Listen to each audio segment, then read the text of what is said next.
خب به نام خدا سلام. میخوایم با هم دیگه آموزش آلمانی رو شروع بکنیم روی کتاب منشن.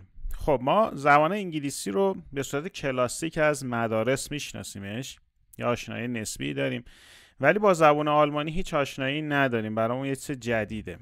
خب این زبان اولا بیایم بشناسیمش. این زبان با فارسی ریشه مشترک داره، زبانهای هند اروپایی هستن و اینجوری که ما معدود لغاتی هم داریم که بین آلمانی و فارسی مثل لغت بازار مشترکه که تو جفت زبانها یک معنی میده. بعد این زبان آلمانی 5.5 میلیون لغت داره. البته از این میزان بالای لغتش 5.5 میلیونه نترسید، ما فقط برای روزمره 16,000 تاشو احتیاج داریم. یعنی اینو بلد باشید، این 16,000 تا رو مثل یک کسی که زبان مادرش آلمانی حرف میزنید. بعد تفاوت هایی که دیگه داره به صورت کلاسیک با انگلیسی که ما بلدیم اینه که 4 تا حرف اضافه تر بر انگلیسی داره که تلفظ 2 تاش هم برای ما فارسی زبان ها جدیده. حالا ترک ها اون تلفظ ها رو کم و بیش میشناسن، میتونن خوب اداش بکنن. این 4 تا حرف چیه؟ یکیش یویی هست که روش 2 تا نقطه است. بذارید من براتون بزرگش بکنم که ببینید. یویی که 2 تا نقطه بالاشه، اینو آلمانی ها میگن او بهش. این تلفظش جدیده و باید یاد بگیریم و نقطه ضعف ما فارسی زبان هاست تلفظ این و خیلی هم تلفظش مهمه که یاد بگیرید. اگر درست ادا نکنید متوجه نمیشن چی میگید. بعد اوی رو داریم که بالاش 2 تا نقطه است، تلفظش میشه او. این هم باز برای ما جدید هستش. بعد است رو داریم که مخفف 2 تا اس هستش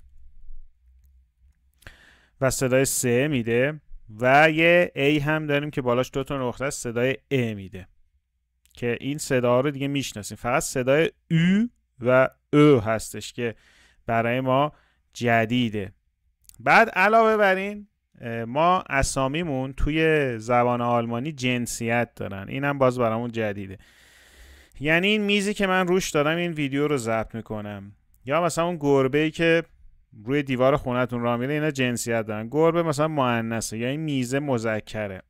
خیلی از این جنسیت ها رو از روی شکل کلمات میتونید تشخیص بدید، خیلی هاش هم نمیتونید تشخیص بدید و نیاز داره که اینا رو از روش هایی که بهتون یاد میدم یادشون بگیرید که جنسیت لغات رو بتونید تشخیص بدید. و مسئله آخر اینه که صفت در زبان آلمانی صرف میشه، در حالی که توی انگلیسی اینجوری نبود. این هم باز یه چیز جدیده که یه کمی چالش ایجاد میکنه، ولی نگران هیچی نباشید. من جوری بهتون آلمانی رو یاد میدم که از انگلیسی هم بهتر صحبتش بکنید. خب چرا کتاب منشن رو انتخاب کردیم؟ به خاطر اینکه کتاب منشن مکالمه محوره و مکالمه اصل خیلی مهمه. بعدم آموزش از کل به جز و جز به کل تو این کتاب که خیلی یاد گرفتن آلمانی رو براتون ساده تر میکنه. خب بریم ببینیم شروع کتاب چجوریه. کتاب میاد از یه مکالمه شروع میکنه، یه مکالمه خیلی ساده که شما خودتون رو توش معرفی میکنید. Die erste Stunde im Kurs. Hallo. Wie heißen Sie? Sagen Sie Ihren Namen. Hallo یعنی سلام. خب میگه اسم شما چیست؟ اسمتون رو بگید. اینجا تو این تصویرهایی که میبینیم این معلم زبان با شاگرداش یه مکالمه خیلی ساده داره. میگه Hallo ich heiße Lydia Wirth. Wie heißen Sie? میگه سلام اسم من لودیا ویرته. اسم شما چیست؟ بعد شاگردا حالا جواب داده، مثلا ich heiße Keivan. اسم من کیوان است. جوابش اینه. بعد اینجا میاد اشاره میکنه به یکی از دوستان، به یکی از همکلاسی‌ها. میگه Das ist Paula Greeley. Das ضمیر اشاره است. خب Das ist Paula Greeley یعنی این پاولا گریلیه. من مثلا رفیقم اگه اینجا نشسته بود میتونست بگه مثلا Das ist Keivan. این کیوان هستش. پس ایست معنی هست میده، Das ضمیر اشاره است، پاولا گریلی هم که اسمه. یا مثلا این اشاره میکنه Das ist Lydia Wirth. این لودیا ویرت، به معلم خودش اشاره میکنه. خب پس با یه مکالمه خیلی ساده شروع شد. خب الان اگه شما بخواید خودتون رو معرفی کنید چی میگید؟ میگید ich heiße مثلا علی یا ich heiße سارا. اسم من سارا. heißen یعنی نام داشتن که صرف اول شخصش میشه heiße، ا میگیره آخرش.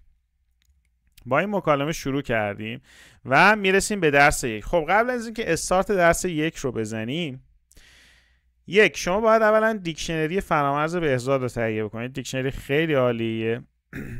در خلال آموزش یه چند تا دیکشنری آنلاین هم بهتون معرفی میکنم. برای شروع کار فرامرز بهزاد رو تهیه میکنید، یه دفترچه یادداشت 40-50 برگ تهیه میکنید و یک جعبه لایتنر میخرید یا خودتون تو خونه درست میکنید. حالا جعبه لایتنر چیه برای اون کسایی که نمیدونن؟ جعبه لایتنر یک جعبه باریک مستطیلی شکله که 5 تا خونه داره و یه سری کارت خام هم باید یا درست کنید یا بخرید. کارت مثل کارت های ویزیت خام باشه، روش هیچی ننوشته باشه و لغت ها و مسائلی که یاد میگیرید رو روی این می نویسید. مثلا لغتی که جدیدی که یاد میگیرید، مثلا تیش، میز، لغت میز رو یاد میگیرید، می نویسید یه وره این کارت خام. پشت کارت خام می نویسید جنسیتش چیه، نمیدونم معنیش چیه یا هر اطلاعات دیگه. اینا میذارید تو این جعبه لایتنر و آروم آروم میرید جلو اینو یاد میگیرید. حالا نحوه کارش چیه؟ مکانیزم های متفاوتی داره جعبه لایتنر، ولی همش به یه جا ختم میشه، همش یه هدف رو داره و اون هدف چیه؟ اطلاعاتی که مغز شما علاقه به نگه داشتنش نداره، یعنی یاد میگیرید فردا ممکنه یادتون بره. جعبه لایتنر میخواد مغز شما رو تنبیه کنه، یعنی یه صد بذاره جلوش بگه حق نداری اینو فراموش بکنی. سازوکارش چیه؟ گفتیم 5 تا خونه داره. خب شما کاغذ رو میذارید تو خونه شماره 1 و یادش میگیرید. فردا میرید بالا سرش نگاش میکنید. اگه دوباره دیدید که اطلاعات پشت برگه هنوز تو ذهنتون هست، میایید میذارش تو خونه دوم. بعد 2 روز بعد دوباره میایید کاغذ رو برمی‌دارید، میبینید نوشته تیش، معنیش چی میشد؟ میز. جنسیتش چی بود؟ مذکر. یا یه سری اطلاعات دیگه هم مرور میکنید. اگه بلد بودید میذارش تو خونه سوم. خونه سوم 7 روز بعد میرید سراغش، دوباره همین کاغذ رو برمی‌دارید. اگه بلد بودید میره خونه 4. خونه 4 2 هفته بعد دوباره این برگ مرور میشه، یعنی 2 هفته بعد میرید سراغش. خونه 4 نگاش میکنید، میبینید بلد هستید، میذاریش خونه 5. حالا اگه تو خونه 3 4 5 و 2 این کاغذ رو برداشتید، حتی خونه 5 کاغذ رو برداشتید، دیدید یادتون رفته، میذارش دوباره خونه 1 و این دوباره این سیر رو باید طی کنه. خونه 1، خونه 2، خونه 3، خونه 4، خونه 5. هر کجا یادتون رفت میذارش خونه 1. اگرم تا خونه 5 یادتون بود، دیگه خونه 5 کاغذه میپره بیرون. این یعنی چی؟ یعنی مغز شما فهمیده که باید این رو بایگانی بکنه. پس لغات و مسائل جدید زبان آلمانی رو با جعبه لایتنر یاد میگیرید که مغزتون دور نریزه اطلاعاتو. البته جعبهش هست، خیلی هم خوبه، ولی بعضیا خب با کامپیوتر و یا با گوشیشون خیلی کار میکنن، میتونن اپلیکیشن های لایتنر هم نصب کنن. اپلیکیشن هاش هم هست، اطلاعاتو میدی به اپلیکیشن، اون دیگه خودش همه چیز رو منیج میکنه دیگه. خودش روزانه سر که میزنی به اپلیکیشن، لغت‌های روز رو بهت نشون میده، خودش بایگانی میکنه، خودش خونه ها رو در واقع پر میکنه تا این لغته در واقع از خونه 5 بزنه بیرون و کلا بره به زباله‌دان تاریخ به پیونده. چه اپی؟ اپ آنکی هست برای اندروید و روی پی سی هم نصب میشه، ولی متأسفانه نسخه آیفون نداره. نسخه آیفون اپلیکیشن های دیگه ای هست که میتونید خودتون توی اپ استور بگردید و پیدا کنید. خب میرسیم به درس شماره 1. هالو ایش بین نیکول. سلام، من نیکول هستم. پس بین میشه هستم، ایش ضمیر اول شخص، من حالا هم که گفتیم میشه سلام. هالو ایش بین نیکول. سلام، من نیکول هستم. خب الان یه سوالی برای شما پیش میاد که CH چه صدایی توی آلمانی میده؟ صدای ش میده. خب این 2 تا حالت داره، یا میتونه صدای خ بده یا صدای ش بده. قاعدش چیه استاد؟ قاعدش اینه: اگر قبل از CH O U و A اومد، خب اگر قبلش یکی از این 3 تا حروف بود، صداش چی میشه؟ صداش میشه ارزم به حضورتون خ. اگر قبلش این حروفی که الان می نویسم اومد آی، ای، ا، او و او بود، صدای ش میده. مثل الان که قبلش چی اومده؟ آی اومده، ایش، صدای ش میده. خب من اینجا بنویسم یه ش. خب پس ما اینو اینجا یاد گرفتیم، اینو درستش بکنیم، اینجا هم فاصله بدیم. خیلی عالی. پس ما اینو اینجا یاد گرفتیم. اگر قبلش او یا یو یا ای بود صدای خ میده. اگر آی، ای، ا، او و او بود صدای ش میده، مثل ایش. پس این نکته رو همینجا یاد میگیریم. میریم پایین. تمرین شماره یکش چیه؟ Aufgabe 1. Hören Sie, wie heißt das Lied؟ میگه گوش بدید اسم ترانه چیه؟ hören یعنی گوش دادن. زی ضمیر شماست، ضمیریه که معنی شما میده، ضمیر رسمیه شما. Wie heißt das Lied؟ heißt رو گفتیم نام داشتن معنا میده. وی میشه چگونه، لیت هم میشه ترانه، داست هم ضمیر اشاره است که حالا بعداً این ضمیرهای اشاره رو یاد میگیریم. ضمیر اشاره خنثی. welche deutschen Namen kennen Sie noch؟ kennen یعنی شناختن، زی هم باز گفتیم ضمیر معنی شما میده، نخ یعنی دیگر، welche هم معنی چه میده. میگه چه اسامی نامه هم معنی آلمانی میده، دویچ هم یعنی آلمانی. میگه چه اسامی آلمانی میشناسید، چه اسامی دیگر آلمانی میشناسید. تو اون ترانه میاد در مورد یه اسم آلمانی ترانه میخونه که حالا ما گوشش نمیدیم چون ارزش بار درسی برای ما نداره. خب فقط اینجا یه نکته تلفظی جدید یاد میگیریم. اگر ای و یو پشت سر هم اومدن صدای اوی میده توی آلمانی.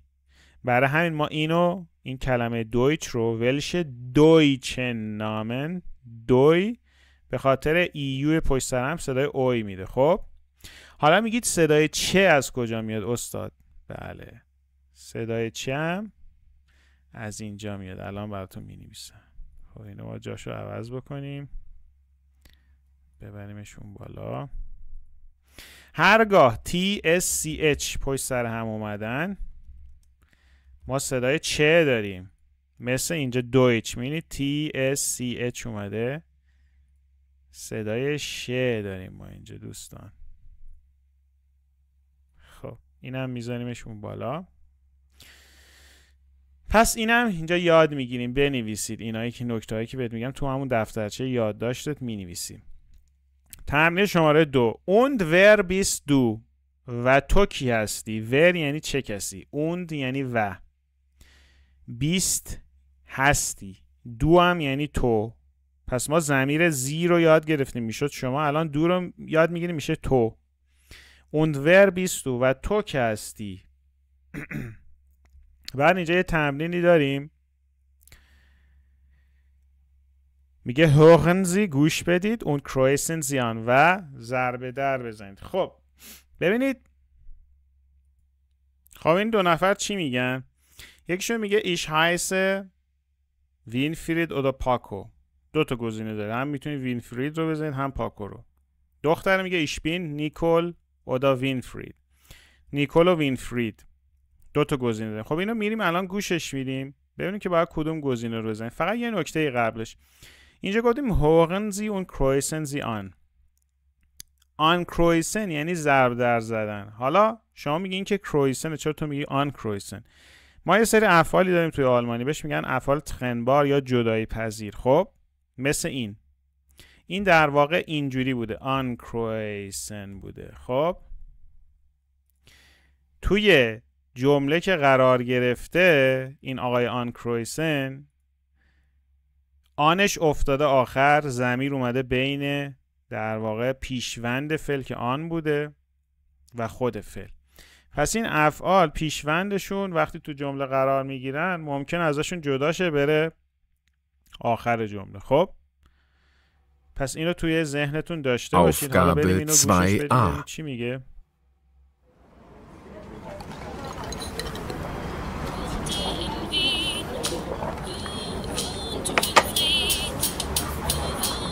Winfried, param pam pam pam pam param.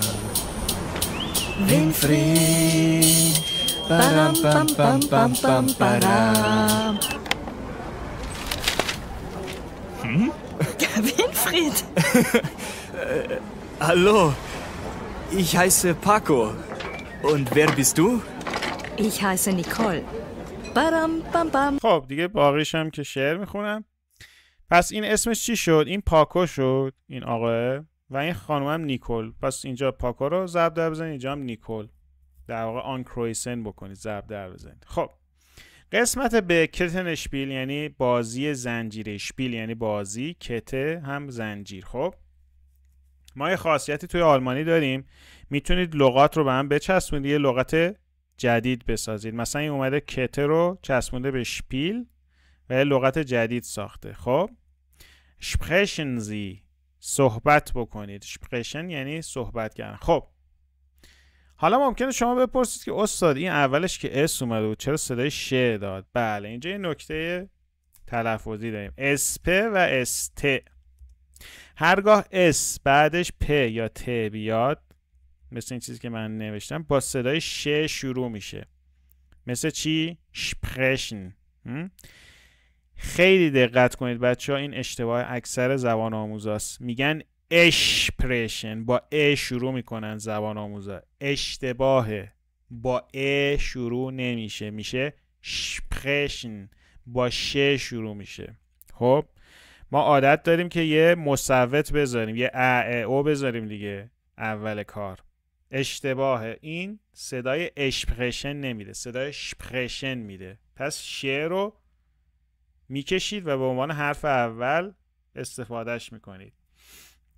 پس حواستون به این باشه که اشتباه تلفظ نکنید. یه لغتی که حالا مثلا من میتونم اینجا مثال بزنم که این رو داره با است، شتراسه، خیابان، اینم با است شروع میشه.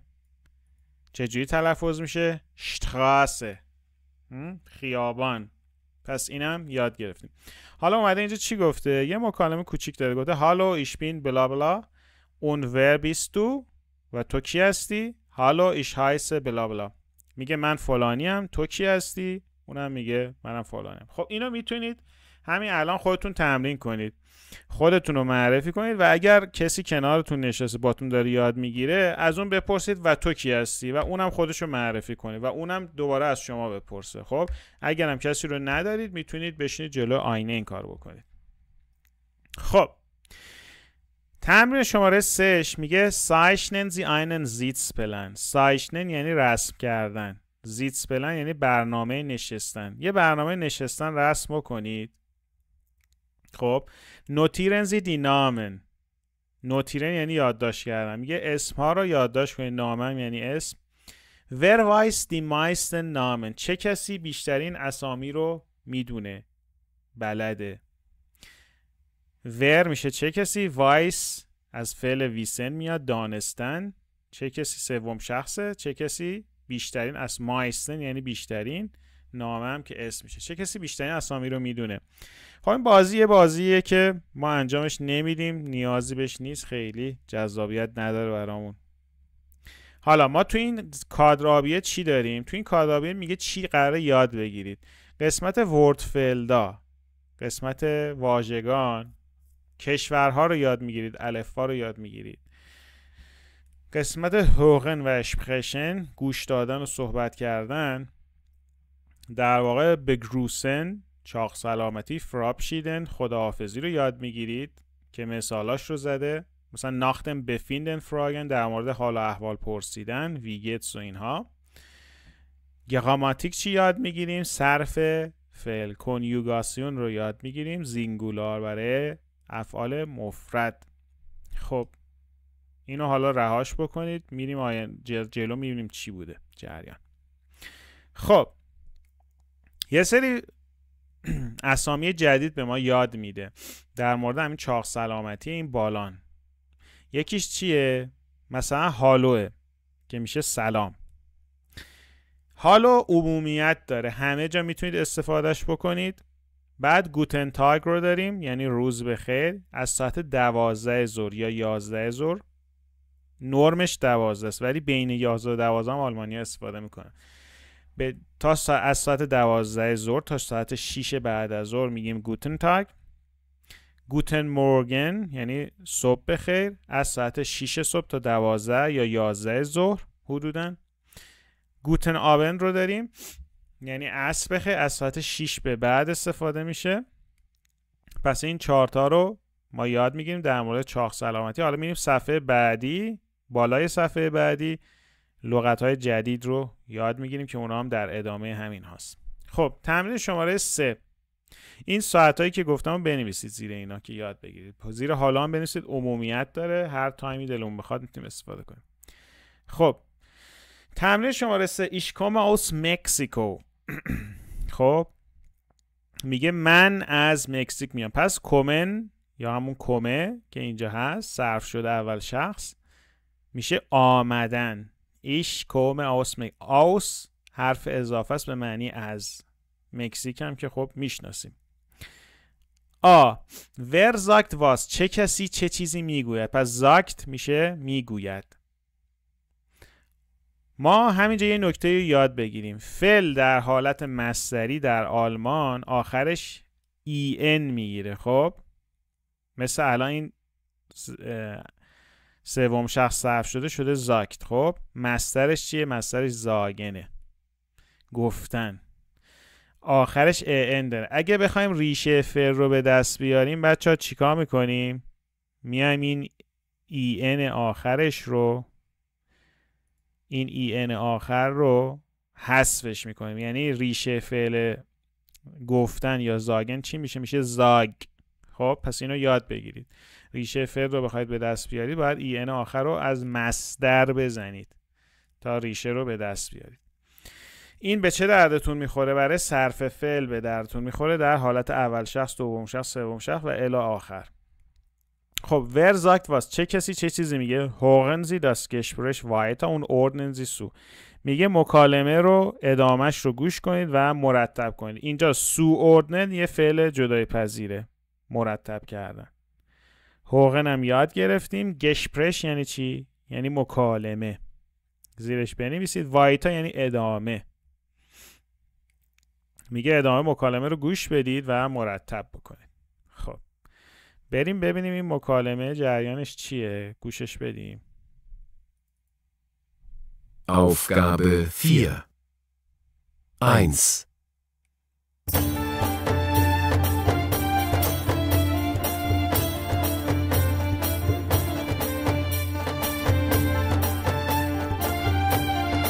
نه این نیست، اشتباه شد. Aufgabe 3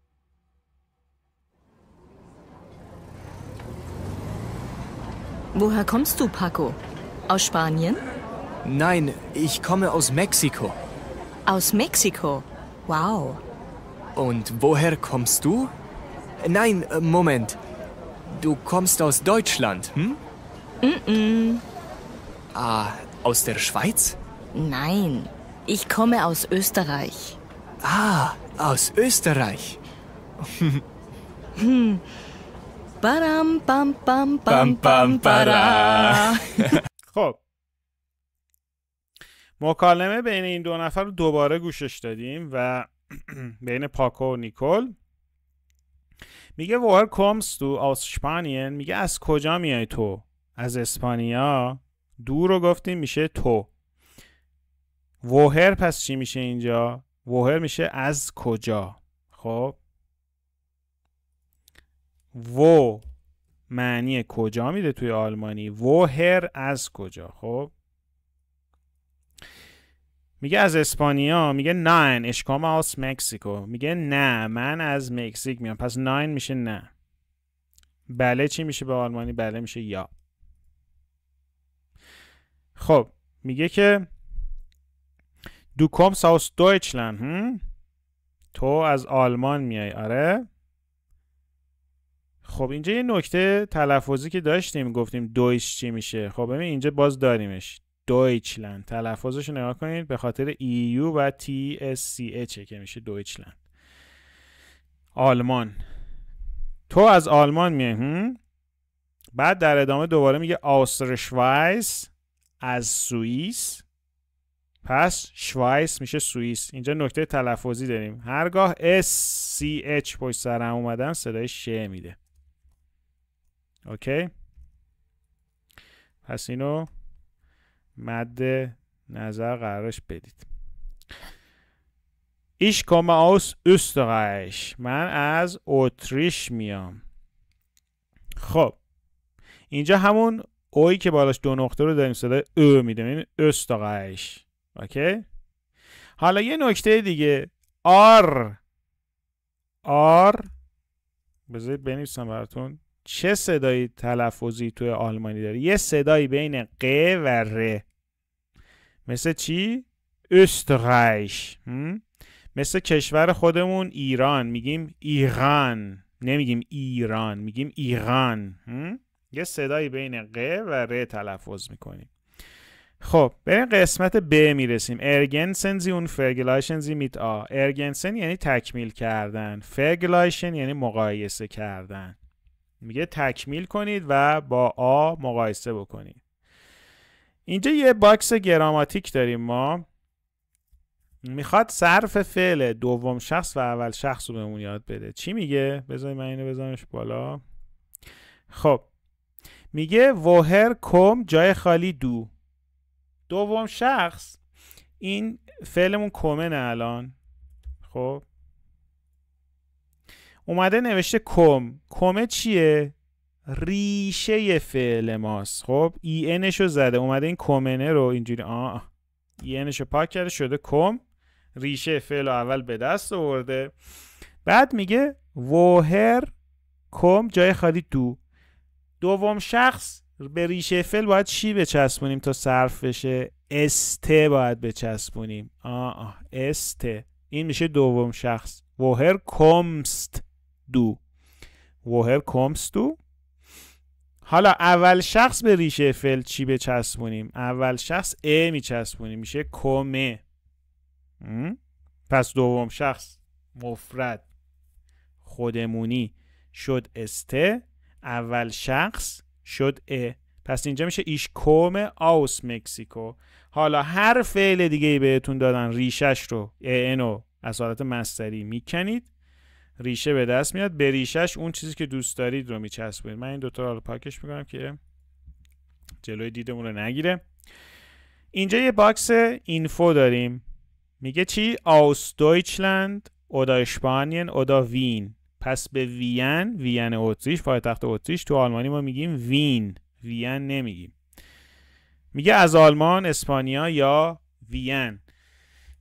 بعد پایینش میگه aus der Schweiz, aus der Türkei, aus dem Iran. یه نکته تلفظی جدید، آی که میاد صدای آی میده توی آلمانی. مثل چی؟ مثل تورکای. آخرش رو نگاه کنید، آی داره، آی صدا میده. خب و آخرش هم گفته aus dem Iran. خب حالا شما از خودتون میپرسید گفته aus Deutschland، چرا میگه aus der Schweiz یا aus dem Iran؟ این دمه چیه؟ بعضی از کشورها جنسیت دارن، بعضی از کشورها جنسیت ندارن. مثلا آلمان جنسیت نداره، اسپانیا جنسیت نداره. اسم شهرها مثل وین، مثل تهران، مثل اصفهان، اینا جنسیت ندارن. شهرها کلا جنسیت ندارن، اما یک سری کشورها جنسیت دارن، یک سری کشورها جنسیت ندارن. سوئیس مؤنثه، ترکیه مؤنثه، ایران مذکره. خب aus، حرف اضافه aus حالت داتیو رو ایجاد میکنه. حالت داتیو چیه؟ یه نوع مفعول توی آلمانیه. خب اینو یادش میگیریم. این aus حالت داتیو رو ایجاد میکنه، باعث میشه که قبل از سوئیس یه در بیاد، قبل از ترکیه یه در بیاد، قبل ایران یه دم بیاد. اینا رو یاد میگیریم. پس یه نکته ای هم همینجا بهتون بگم، ضمیر اشاره به اسامی مؤنث چیه توی آلمانی؟ دیه. اجازه بدی بنویسیمش. پس این شد دی.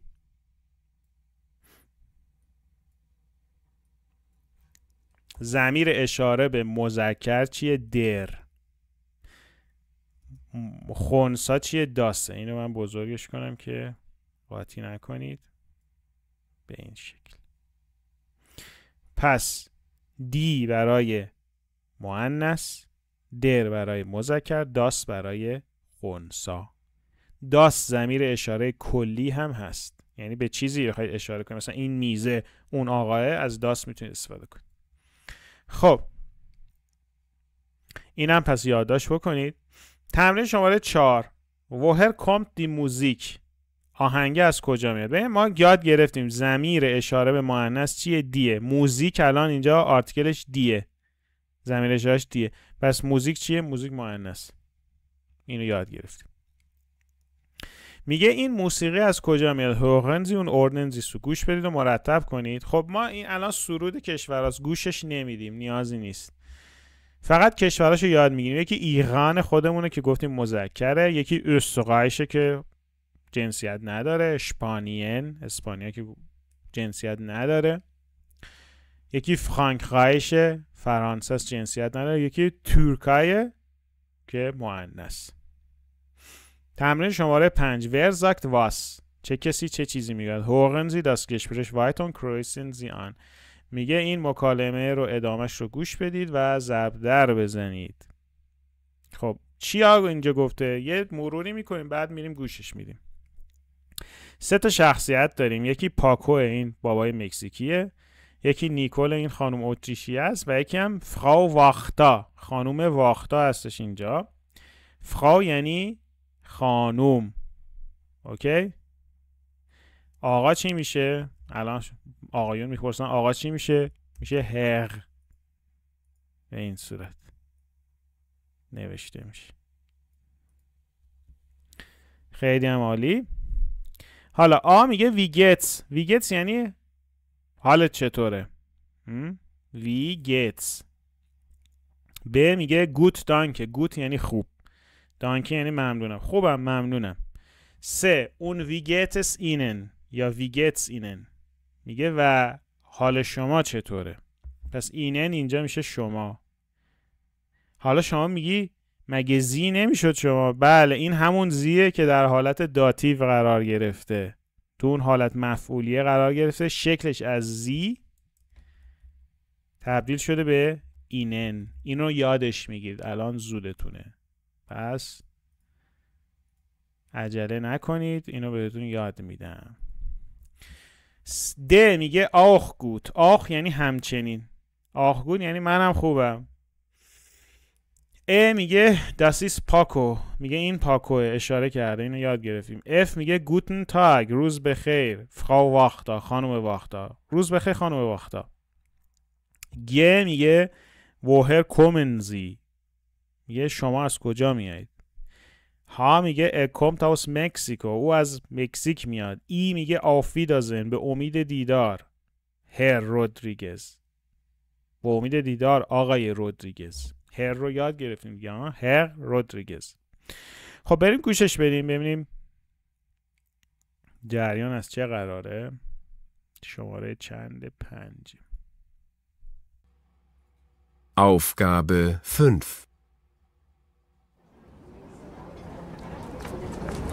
Winfried, badam bam bam bam bam bara. Ja, hallo. Hallo, Frau Wachter. Wie geht's? Gut, danke. Und wie geht's Ihnen? Auch gut. Ach ja, das ist Paco. Und das ist Frau Wachter.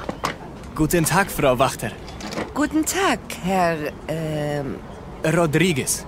Rodriguez? Mhm. Woher kommen Sie? Aus Spanien? Nein, Er kommt aus Mexiko. Ah, aus Mexiko. Ja.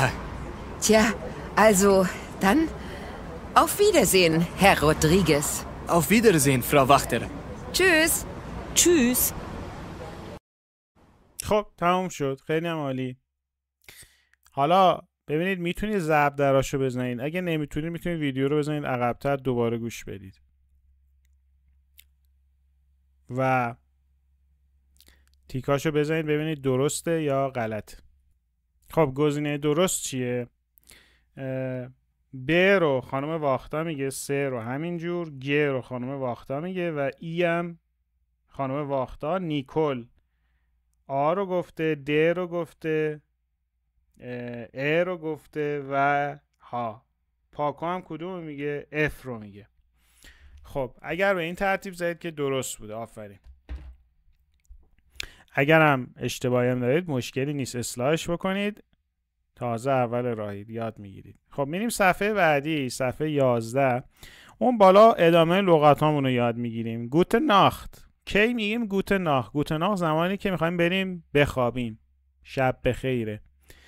چوس رو داریم. ببین TSCH رو داریم، صدای چه میده دوباره اینجا. چوس رو داریم یعنی خدا حافظ، عمومیت داره. آف ویدازن رو داریم یعنی به امید دیدار و عمومیت داره. باز این همه جا میتونیم موقع خداحافظی بگیم. آف حرف اضافه است، همون معنی به میده اینجا. ویدا یعنی دوباره، زن هم دیدن. اینجا به هم چسبیدن، یه کلمه جدید تشکیل دادن. آف ویدازن یعنی به امید دیدار. حالا یه نکته ای داریم اینجا، میگیم ویدا آش از کجا میاد؟ ما ار رو خیلی جا توی آلمانی صدای آ میخونیمش. ار که میگیم مثل چی؟ مثلا آربایتا. نمیگیم آربایتر، میگیم آربایتا. آربایتا یعنی کارگر. خب پس این ار آخر یا همون ای آر آخرش رو آ میخونیم. الان اینجا ویدا ذهن یه ار اون وسط داره، اونو آ میخونیم، میگیم ویدا ذهن. به همین سادگی. اس رو هم صدای ز میده توی آلمانی، پس بهش دقت بکنید. و یه نکته تلفظی دیگه هم اینجا بهتون یاد میدم. گفتیم از ذهن هم تشکیل شده دیگه. خب لغت هایی که آخرشون en یا an آلمانیو داره چجوری تلفظ میشن؟ صداشون رو قورت میدید. مثلا زن، مثلا آفگابن رو نگاه بکنید. آفگابن اینو چجوری میخونیمش توی آلمانی؟ ما میگیم آفگابن، بن آخرش خورده میشه آفگابن. یه کمی قورت میدید صداتونو. پس حواستون به این داستان باشه. خب تمرین شماره 6 Aufgabe 6.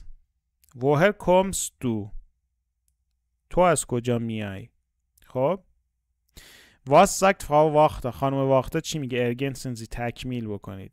خب نیکول گفته چی؟ Woher kommst du پاکو aus Spanien؟ تو از کجا میای؟ پاکو از اسپانیا میای. بعد Frau واختا چی گفته؟ گفته رودریگز. رودریگز. در ادامه جای خالی داره. چی میگه اینجا؟ میگه Woher kommen Sie؟ Woher kommen Sie؟ خب توی باکس گراماتیکمون چی داریم ما؟ اومده با صرف فعل بهمون گفته.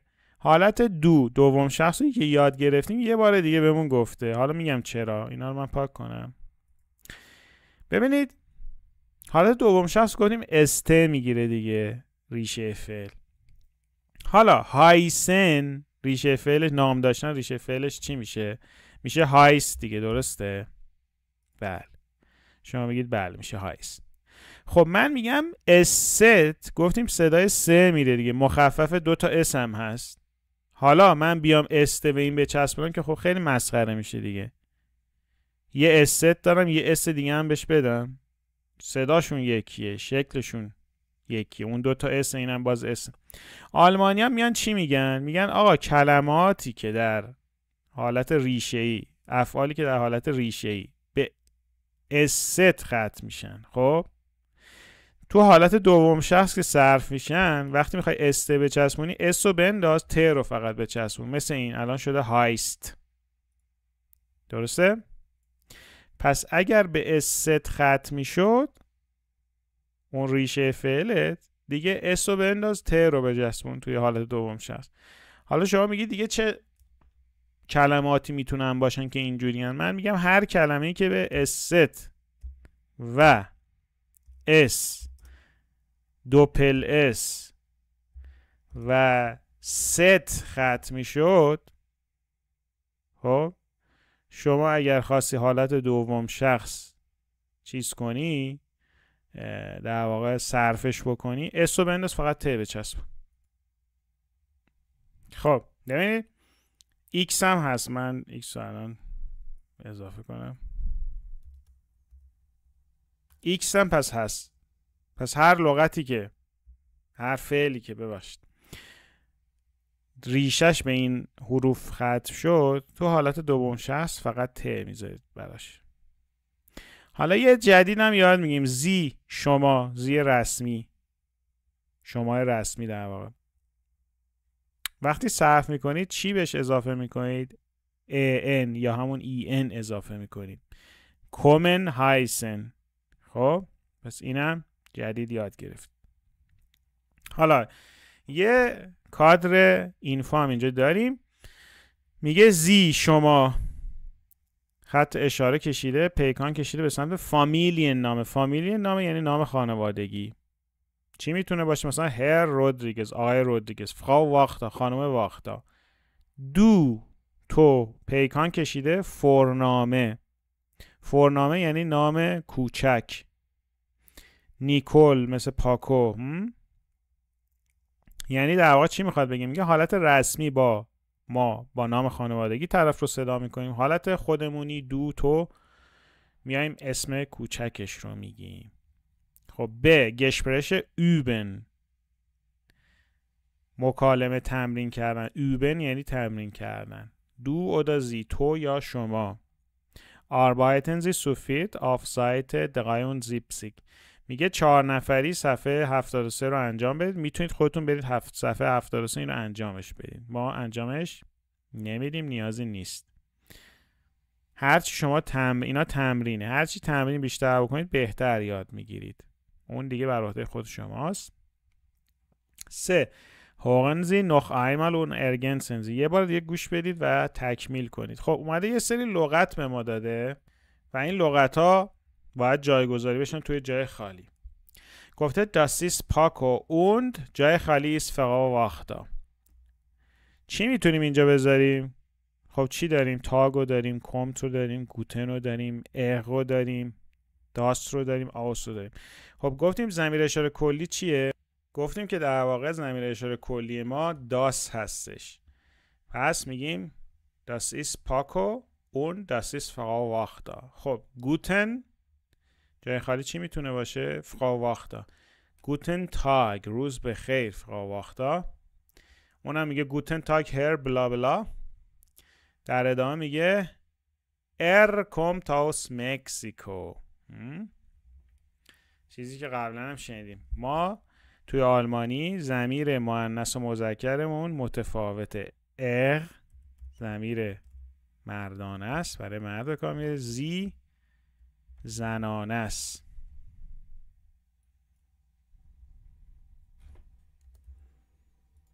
پس اینا هم اینجا یاد میگیریم.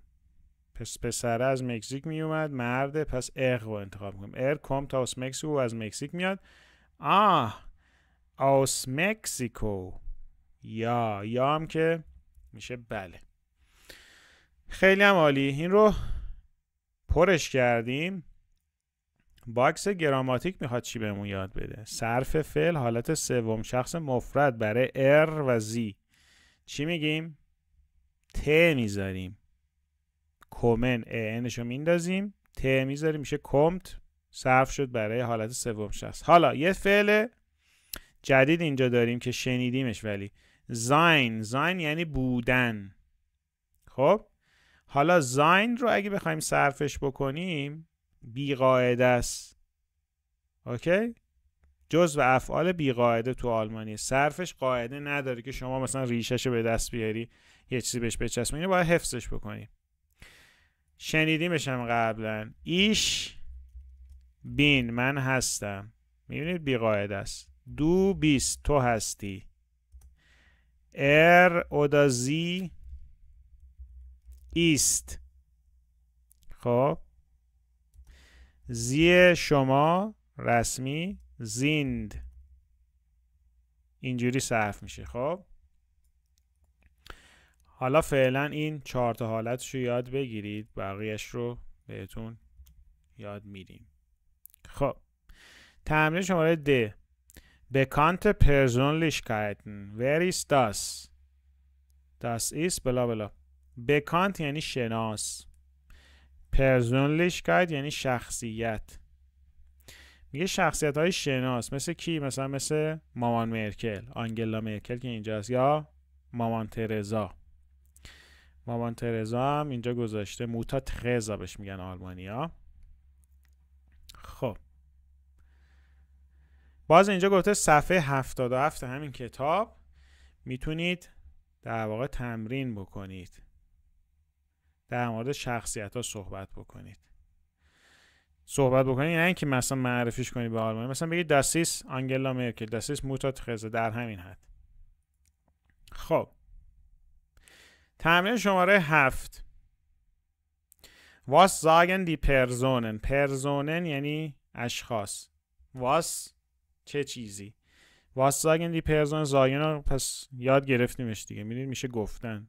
میگه آدما چی میگن؟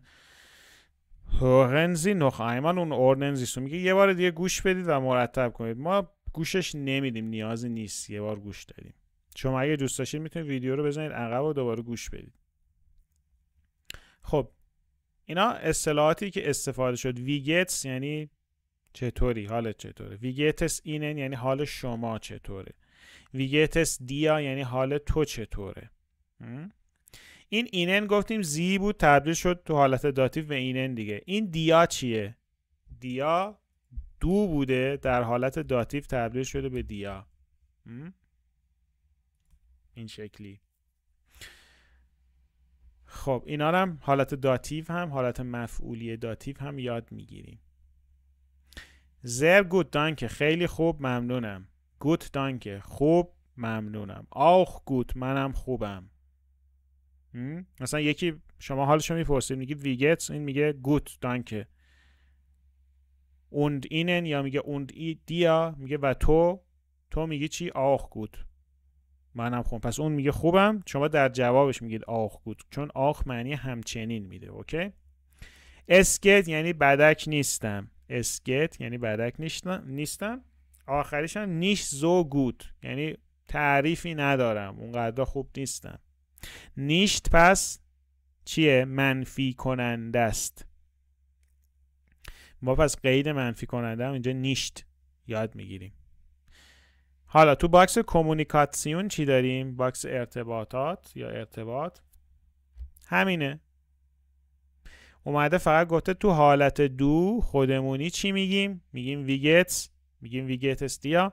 تو حالت رسمی چی میگیم؟ زی ویگتس، ویگتس اینه. پس ویگتس بین دوش جفتشون مشترک. تمرین شماره 8. گشپرش üben nach dem Befinden fragen. befinden یعنی حال و احوال. fragen یعنی سوال کردن. nach dem Befinden fragen میگه در مورد حال و احوال سوال کنیم. arbeiten Sie auf Seite 73. باز میگه برید صفحه 73، اونجا یه تمرین داره براتون انجامش بدید. خب میرسیم به قسمت پایانی درس شماره 1. Sprechtraining. ببین اصلا ترینینگ لغتی که از انگلیسی وارد آلمانی شده. اوکی؟ ما لغت‌های اینجوری هم داریم. تمرین مکالمه. خب اومده تمرین شماره 9 آفگابه 9 آلفابت رو بهمون یاده. das Alphabet. hören Sie und sprechen Sie nach. باز اینجا یه فعل جدایی پذیر داریم، trennbar. nachsprechen.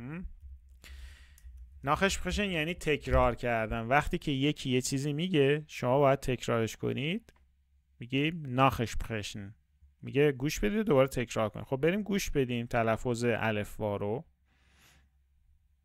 ببینیم که به چه شکل در میاد. Aufgabe 9a. A, B, C, D, E, F, G, H, I, J, K, L, M, N, O, P, Q, R, S, T,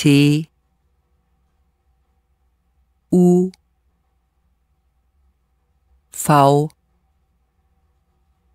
V, W, X, Y, Z, A, Umlaut,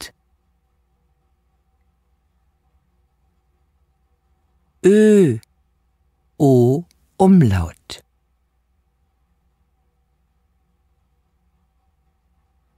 Ü, U, Umlaut,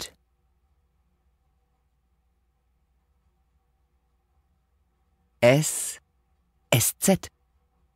خب خیلی هم عالی. به این دوتا نقطه میگن اوملاوت. اگه براتون سواله، این آه که دوتا نقطه بالاش بهش میگن آ اوملاوت، اسم الفباش اینه. خب الفبا رو پس ما الان یاد گرفتیم. خودتون ویدیو رو استاپ کنید، یه دور بخونید ببینید بلد شدید یا نه، و هی میتونید بزنید عقب دوباره گوش بدید. خیلی هم عالی. اینم از الفبای آلمانی. به دیکتیرن Sie Ihren Namen. میگه دیکتیرن Sie Ihren Namen. اسمتون رو دیکته کنید. خب دیکتیرن فارسی هم ما داریم. Mein Name ist Valerie Wolf. Wie bitte؟ میگه اسم من هستش والری وولف. میگه وی بیته، وقتی میخواید یه چیزی رو تکرار کنه از وی بیته استفاده میکنید. میگه چی گفتید لطفاً؟ چی لطفاً؟ طرف میگه ایش بوخشتابیره، میگه من در واقع هجی میکنم. بوخشتابیرن هجی کردن. فا آ ال بلا بلا. حالا در یه نکته هم در مورد هجی کردن بگم. آلمانیا خودشون معمولا چجوری هجی میکنن؟ نمیان دونه دونه هجی بکنن. مثلا اسم خود من کیوانه، خب نمیاد بگه کا ای فا آ ان، اینجوری نمیگه. میاد چجوری میگه؟ میگه مثلا کا وی کامل، مثلا کی مثل شتور. چرا؟ چون شتور کامل میشه توی آلمانی دیگه، با کی شروع میشه. مثلا ام وی مارتین، ام مثل مارتین. حرف اول اون کلمه باید یکسان باشه با اون چیزی که ما داریم هجی میکنیم و اینجوری طرف بهتر میفهمه کلمه مد نظر چیه. اینو تو پس ذهنتون داشته باشید. اگر مثلا پشت تلفن یا آلمانی اینجوری هجی کرد بدونید جریان چیه. حالا حالت عادی هم میتونید هجی بکنید، مثلا بگید کا ای فا آ ان، اینجوری هم میتونید بکنید. اونجوری خب مخاطب راحت‌تر میفهمه که منظور چیه. خب اینجا چی داریم؟ سمت راست بگروسونگ، چاق سلامتی، آبشید، خداحافظی. اینا رو بیایید پر بکنید با اون کلماتی که یاد گرفتید. مثلا چاق سلامتی چی بود؟ هالو بود، گوتن تاگ بود، گوتن مورگن بود. بقیش خودتون بنویسید. آبشید هم مثلا گوتناه بود، چوس بود. یکی دیگه هم بود، اون چی بود؟ بگید خودتون. اگه یادتون رفته برگردید عقب نگاه بکنید. تمرین شماره 10. هالو اودا چوس، سلام یا خداحافظی. Hören Sie die Wendungen aus dem Bildlexikon und ordnen Sie zu. Wendung یک چیز ثابته، یک چیز کاربردی رو بهش میگن وندونگ. خب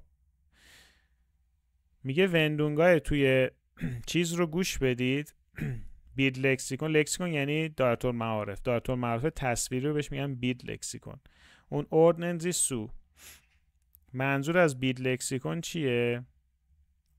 مثلا اینه که اومده تصویر رو با کلمه یکی کرده، اینو بهش میگن بید لکسیکون. میگه اینو گوش بدید و مرتب بکنید. چیه؟ گوتن تاگ، گوتر مورگن، بلا بلا. اینا رو میتونید بذارید توی همین جدوله. خب چرا بهشون میگه وندونگ؟ چون اصطلاحات کاربردی رایج ثابته. مثلا شما کسی رو میبینید همیشه بهش میگید هالو، یه چیز من در آوردی جدید که نمیتونی بگی، پس بهش میگن وندونگ، یه چیز کاربردی ثابت. 11 فرابشیدن زیزیش ام اند در شتونده. خب میگه خداحافظی بکنید آخر کلاس. شتونده معنی ساعت میده، معنی کلاس هم میده. همیشه آخر هر درس منشن یه جمع‌بندی هم داریم و جمع‌بندیمون اینجا اینه: گراماتیک، ورب، فعل، کنیوگاسیون، صرف کردن. کنیوگاسیون یعنی صرف کردن.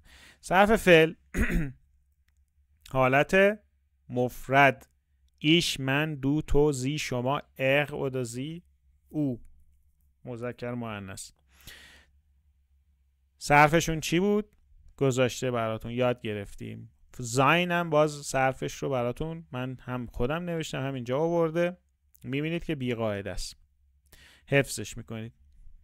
بعد و فراگه ها رو داریم: ور، وی، وهر. ور چه کسی، وی چگونه، وهر از کجا. این همون WH کوئسچن های انگلیسیه. وریستاس او چه کسیه، یا آن چه کسیست، ضمیر اشاره کلیه داست.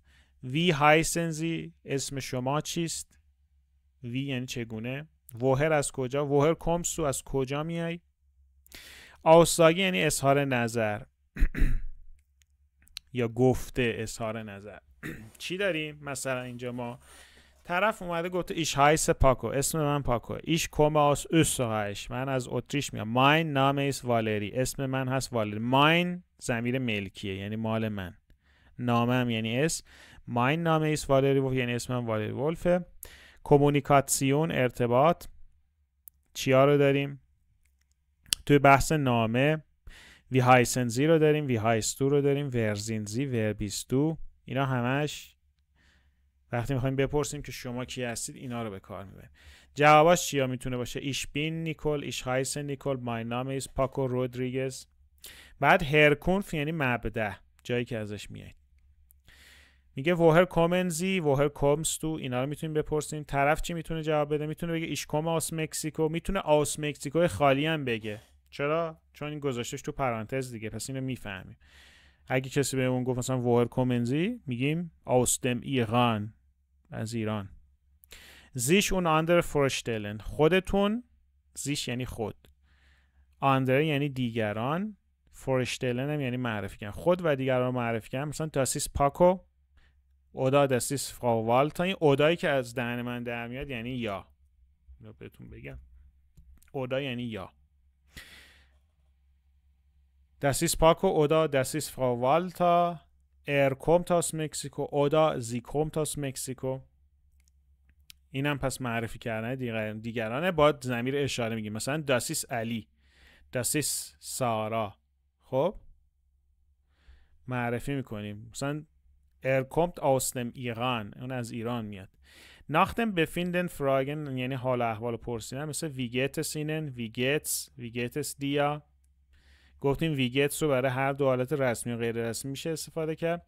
جواباش چیه؟ زرگوت، گوت دانکس، اسگیت، نیزوگوت. اینا رو خودتون الان معنی کنید. من یه بار معنیاشو گفتم، یادتون هست؟ ویدیو رو استاپ کنید، معنیشو مرور کنید. گوت دانکه und ihnen auch gut. گفتیم چی؟ auch gut یعنی منم همچنین خوبم. در جواب چی میگیم؟ در جواب این که طرف خودش گفته من خوبم، ما هم میگیم منم خوبم. طرف گفته gut danke und ihnen و شما جواب میدید auch gut، منم خوبم. Wiederholung bieten. Wiederholung یعنی تکرار. bieten یعنی خواهش کردن. از کسی خواهش کنیم یه چیزی تکرار کنه چی میگیم؟ میگیم وی بیته. بهتون گفتم قبلا. خب میرسیم به درس شماره 2. خب پس درس امروز تمام شد. درس شماره 1 حالا شما چیکار میکنید؟ اون صفحاتی که خود کتاب گفته بود رو میرید انجام میدید، کتاب کارم تمرین هاشو انجام میدید و بعد با کلیدش پاسخنامش که توی اینترنت هست چک میکنید ببینید آیا درست گفتید، همه جوابا رو درست زدید یا نه. بعد ایراد کارتون رو پیدا میکنید و تا درس جلسه بعدی به خدای بزرگ میسپارمتون. موفق باشید.